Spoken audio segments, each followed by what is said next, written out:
دوسرا آپ سے ایک چیز ہائی لائٹ کرنا چاہوں گا. میں نے پہلے بھی ایک اسٹریم میں کیسر بھائی سے ذکر کیا تھا، لیکن وہ فتنہ اب زور پکڑتا جا رہا ہے. وہ ہے ایک صاحب ہیں محمد شیخ، ان کا. وہ پہلے کینیڈا میں ہوتے تھے اور اب وہ یو کے اندر بھی اپنی برانچ کھولنے جا رہے ہیں. وہ ایک قرآنسٹ ہیں اور وہ یہ کہتے ہیں کہ اللہ تعالیٰ نے ایک ہی کتاب نازل کی، وہ قرآن تھی، وہ شروع سے لے کر اب تک ہے. اگر آپ کچھ اس پہ کمنٹ کرنا چاہیں تو ٹھیک ہے، نہیں تو کوئی بات نہیں. ہاں، میں نے 2-4 ویڈیوز دیکھی ہیں محمد شیخ کی. مفتی صاحب میں شیخ صاحب پہ میں تبصرہ کر دوں اتنی دیر میں؟ جی آپ کیجیے پلیز، گو ہیڈ. نوید بھائی السلام علیکم. دیکھیے جو شیخ صاحب ہیں یہ بنیادی طور پہ کوئی اگر کہیں کہ کوئی منطق کی بات کرتے ہیں تو ایسا نہیں ہے. اس لیے ایسے لوگوں کے ساتھ وقت کا ضیاع، یعنی میں آپ کو ایک ایگزامپل دے دیتا ہوں، صرف ایک just to give you an idea کہ ہم کس طرح کے آدمی کی بات کر رہے ہیں. یہ صاحب اپنی کسی ویڈیو میں فرماتے ہیں کہ جو بات ہو رہی تھی کعبہ کی، جو آیات نازل ہوئیں مسجد قبلتین میں، اس کے بعد جو اس نماز کے دوران جو قبلہ ہے اس کا رخ تبدیل ہوا، تو وہ یہ کہہ رہے ہیں کہ بھائی قبلہ جو ہے یہ، اگر مجھے ان کی بات ٹھیک یاد آ رہی ہے، کہ وہاں پہ تو اتنے بت تھے، تو اس کی کیسے بات ہو سکتی ہے؟ یہ تو بڑی عجیب و غریب. نہیں معافی چاہوں گا، نہیں غلط ہو گیا.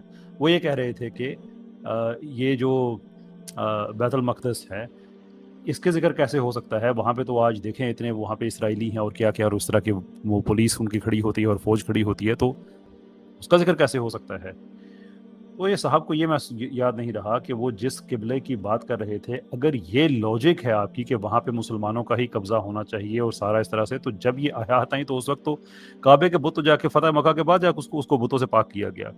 یعنی کہ کہ اللہ تعالیٰ کے گھر پہ اگر کسی جگہ پہ قبضہ ہو جائے، جو وہ کیس بلڈ کر رہے تھے کہ اللہ کے گھر پہ اگر غیر اللہ کا قبضہ ہے یا کسی اور چیز طاقت کا قبضہ ہے تو وہ آپ کا قبلہ نہیں ہو سکتا، وہ آپ کی مسجد، وہ اس طرح کی، یعنی کہ آپ کا اس سے تعلق نہیں ہو سکتا. دلیل یہ ہے کہ بیت المقدس آج وہاں پہ تو اسرائیل کا قبضہ ہے، تو وہ تو غیر مسلم ہے.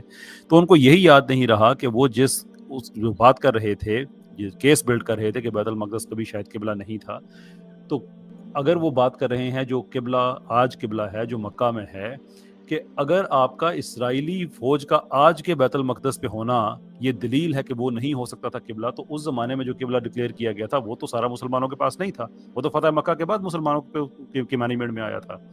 مطلب وہ اتنی فلوڈ ریزننگ، اتنی ہلکی سستی بات کرتے ہیں. صرف ان کے پاس یہ ہے کہ وہ اپنی پسندیدہ جو گیمز ہیں وہ کھیلتے ہیں کہ کوئی ان کے پاس آئے اور اسے بات نہ کرنے دیں. کبھی کسی ایکڈیمک ڈبیٹ میں ان کو لگ پتا جائے، انتہائی فلوڈ ریزننگ ہے. بس وہی ہے، وہ اپنے ہی میٹھی بولنگ کو کرتے رہیں تو وہ بس شارٹس کھیلتے رہتے ہیں. Beyond that not impressed.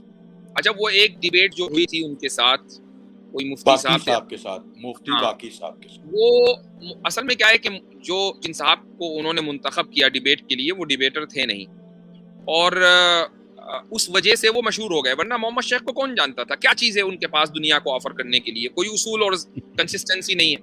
آپ اس آدمی سے ڈیبیٹ اصول کی بنیاد پہ کریں گے نا. اب ایک آدمی یہ کہہ رہا ہے میرے نزدیک اس آیت کے معنی یہ ہے، بھائی کس بنیاد پر ہے؟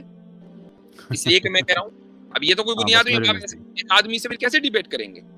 کبھی آپ اس کو کنوینس نہیں کر پائیں گے. اور وہ لوگوں میں پاپولر اس ڈیبیٹ کی وجہ سے ہوئے جو مفتی صاحب کے ساتھ ہوئی.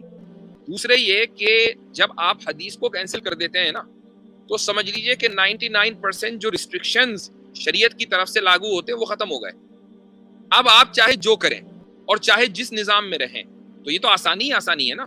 تو جو لوگ سہولت پسند ہوتے ہیں اور اپنے دین کو، اپنی پیدائشی دین کو وہ چھوڑنا نہیں چاہتے، ایک طرح کی لائلٹی رکھتے ہیں، کبھی مسلمان بھی رہیں اور کام بھی کچھ نہ کرنا پڑے، سب چیزیں اپنا، تو حدیث کو سب سے پہلے مائنس کرتے ہیں. تو محمد شیخ ان لوگوں کا کام آسان کر دیتے ہیں.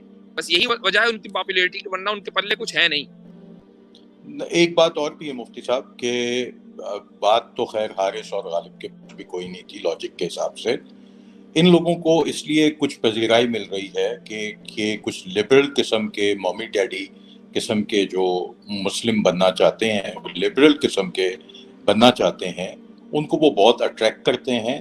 اور سننا کو فالو نہ کرنا اور ان چیزوں سے وہ اٹریکشن گین کرتے ہیں. اور وہ اپنی ہی ایک طرز کی شریعت کو وہ ڈسپلے کر رہے ہیں. بہرحال میں نے اس چیز کو سامنے رکھنا تھا, آپ نے اس کا جواب دے دیا, بہت بہت شکریہ.